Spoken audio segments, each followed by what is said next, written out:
Hey, yo, what is up, everybody? Chuck here, and welcome to today's Pokemon Go video. Today we are going to be discussing legendary raids. Now, we all know that legendary raids are great for Pokemon Go. They've added a whole new dimension to the game, but I think we can also all agree that there's just something about legendary raids right now that just seems a little bit off. It needs a little bit of fine-tuning, and that is exactly what we're going to talk about today. With legendary raids, there are basically two main issues, one of them being the fact that it's simply too difficult to get enough people at a legendary raid to take down a raid boss. Especially in rural areas or basically anywhere where you don't live in a city with 150,000 people, it can be difficult. And speaking of difficult, actually catching the legendary Pokemon. Now that's difficult. So in this video, we're going to talk about a couple solutions that I have came up with, in addition to a bunch of ones that you guys have sent me over on Twitter. So without further ado, let's get to talking. Now, if you guys recall the legendary raid trailer that was released like 2 weeks ago, well, there was a feature within that trailer that was kind of a beacon or a push notification of sorts that was sent out to everybody's phone within the vicinity of a legendary raid. As of right now, the only way to know that there's a legendary raid going on somewhere nearby is to either A, always have the app open and just be staring at the screen waiting for it to refresh. Now, the alternative to that is to join Discord or a Facebook group for your local area and have people let you know when something is about to take place. That, in my opinion, is one of the biggest shortcomings of legendary raids. There is no way to communicate with other trainers without going to Facebook or Discord or even Twitter. Why not send out a push notification to everybody who has push notifications turned on for Pokemon Go, something similar to the notification that pops up when you have a Pokemon returned to you after being in a gym for 11 years. That would be brilliant. If I knew a raid was going on and everybody around me who played Pokemon Go knew a raid was going on, like 1 block away, more people would go to it. I don't get, why isn't it there? It may be due to the fact that push notifications for Pokemon Go normally take like a week to work, so that's probably part of the issue. But we are going to expand on that one in a little bit. Next up, the inevitable. Why don't we have a lobby? Let's be real, we've all wasted raid passes, some of us 5, some of us 10, some of us maybe even 20, just because we don't know if anybody is there waiting to join a raid, especially if it's in a parking lot or in some busy building like a mall. We don't know who's there to play, and we're not gonna go up to every single stranger and be like, hey, you playing? Hey, you playing? Hey, you playing? That's how you get stabbed. Simply have a number on the raid pregame lobby screen that says 7. That would imply that there are 7 people waiting to join the raid. That would be pretty cool. And to take it one step further, why not include that on the push notification that gets sent out to people nearby? For example, hey, insert name, there are 8 trainers nearby waiting for you to help them take down a legendary raid boss or something like that. That way you know when you go there you're not going to be wasting your time and you don't have to somehow guess if there are going to be people there to begin with. Doesn't this already seem way better? Now let me be clear, I don't expect Niantic to watch this video, or even if they do watch it or somebody who works for Niantic watches it, I don't expect this idea to take off at all. But I also believe that every person watching this video will probably agree with me. If you agree with these thoughts, by the way, and if you have any feedback for it, make sure to leave a comment and a like on this video. We have a long ways to go, so we're just getting started. Now, for those of you who live in rural areas, this next idea is for you guys, or basically anybody who doesn't live in Chicago, or New York, or LA, or Seattle, or San Diego, or wherever you may be. I am currently in a city of 75,000 people. I have walked miles to get to legendary raid bosses, and nobody has shown up. That can be frustrating. I am there, I have a raid pass ready, I'm willing to battle. But you know we can't take it down on our own. That should change. Or maybe not on your own, but at least with fewer people. Why not have legendary raid bosses have their CP depend on the number of people trying to battle them, therefore allowing groups of 2 to 4 to 5 to 6 people, letting them take down a raid boss without needing 15 people. But Chuck, you're supposed to get a lot of people, that's the fun of it. But what if you live in an area where you can't? And here, how about this? The more people you have in your raid group trying to take down a legendary raid boss, the higher the catch rate. So let's say you're trying to do it with just one other person. I had to do a legendary raid battle with my fiance and we tried to take it down with 2.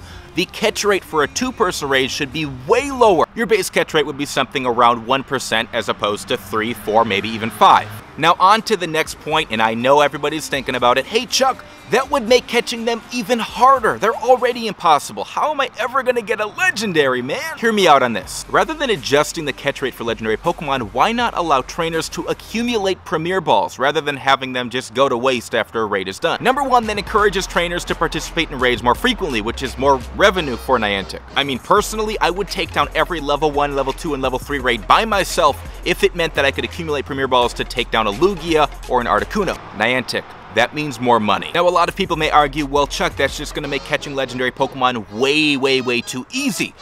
think again. I mean, let's say you do a solo raid and you walk away with 12 or 13 Premier Balls and it takes 7 or 8 to actually catch it. Let's say a Muck or a Weezing or something like that. That leaves you with an extra 4, maybe 5. So playing off of that math, let's say you do that maybe 8 times in a day and you have 40 extra Premier Balls. That still doesn't guarantee that you're gonna catch a Lugia or an Articuno after a raid is over. And if you're an active raid battle, you're not gonna have a huge supply of Premier Balls at all times. I mean, every time you go to battle a Legendary, you're probably gonna go through 10, 20, 30, 40 Premier Balls. I think it's a great idea. Now here's another alternative. Whoever dealt the most damage in your raid group is awarded a Master Ball. I mean, that would keep them pretty rare because you can only do so many Legendary raids and complete them in one day, and you would have to deal the most damage. So they'd still be a very rare item. Or maybe even add a Master Ball as a reward for your 7-day streak. Again, that would keep a Master Ball pretty rare considering that there are 5 other items you can get on that 7-day. I think both options would keep Master Balls relatively rare within the game, so I'm all for it. And finally, the idea that I think would make the most sense: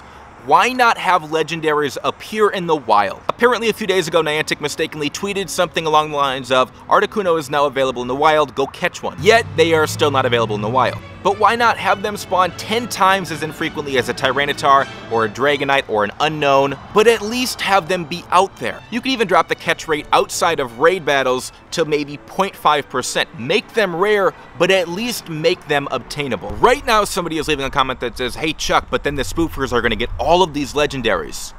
Who cares? They can't put them in a gym, it doesn't matter anyway. Now, do I think any of these ideas are actually going to be implemented anytime soon? Probably not. Would it be great? Yes. What is my favorite idea? A lobby count. We need to know how many people are waiting to get into a raid. It would save everybody their raid passes and make raids just way more fun in general, and it would waste a lot less of our time. So if you have any ideas for how Niantic can improve Legendary raids, feel free to leave a comment below this video. There's a seagull flying over here. If you like these ideas, make sure to give this video a thumbs up, and if you're new here and you enjoy Pokemon Go videos like this one, make sure to subscribe. Sorry for recording outside with a bunch of traffic and seagulls. It's really my only option right now. I'm still in Wisconsin. But I love you guys. Take it easy. Thank you very much for watching. Peace. Before you go, so after recording this video, I participated in 3 Articuno raids last night. All 3 Articunos we defeated, but they all ran. One of them was a 1668, which is somewhere around like 96 to 98% IVs. I wasn't happy. So for those of you who have yet to actually complete an Articuno raid and haven't had the chance to catch one or attempt to catch one, because as we all know, it is impossible, I'm gonna show you a little bit of footage after I'm done talking just to give you an idea of how difficult it can be, and hence why we should be able to accumulate Premier Balls. I mean, as long as you can get an excellent or a great or even a nice curveball throw on a Golden Raspberry, you should have no problem catching the legendaries. But I mean, I can get a nice curveball throw with a Golden Raspberry basically every throw as long as I don't have an Articuno going up and down and up and down. It's impossible. So enjoy the footage and just try not to laugh too hard at me.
Life could be a